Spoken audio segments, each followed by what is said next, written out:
ரிஷி,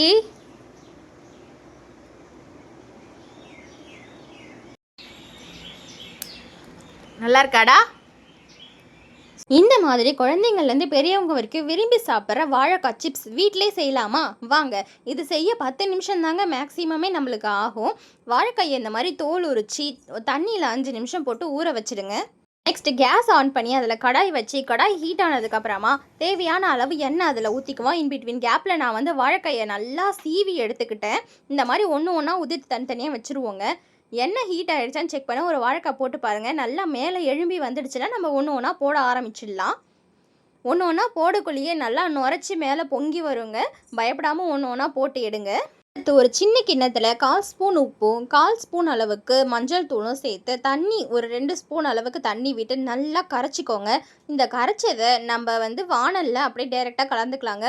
கொஞ்சம் நுரைச்சி வரும், பயப்பட வேண்டாம். இதை நல்லா மேலேயும் கீழேயும் லைட்டாக கலந்து விட்டுக்கலாங்க. இப்போ இந்த வாழைக்காய் நம்மளுக்கு நல்லா செவந்து வரணும். இவ்வளோ பபுள்ஸ் இருக்குது இல்லைங்களா, அந்த பபுள்ஸ் எல்லாம் படிப்படியாக குறைஞ்சி எல்லா பபுள்ஸும் அடங்கிடுச்சுன்னா நம்ம சிப்ஸ் ரெடி ஆகிடுச்சின்னு அர்த்தங்க. இதை வேறு பவுலுக்கு ட்ரான்ஸ்ஃபர் பண்ணிக்கலாம். இந்த வீடியோ பிடிச்சிருந்தா லைக் பண்ணுங்கள், ஷேர் பண்ணுங்கள். Thank you friends.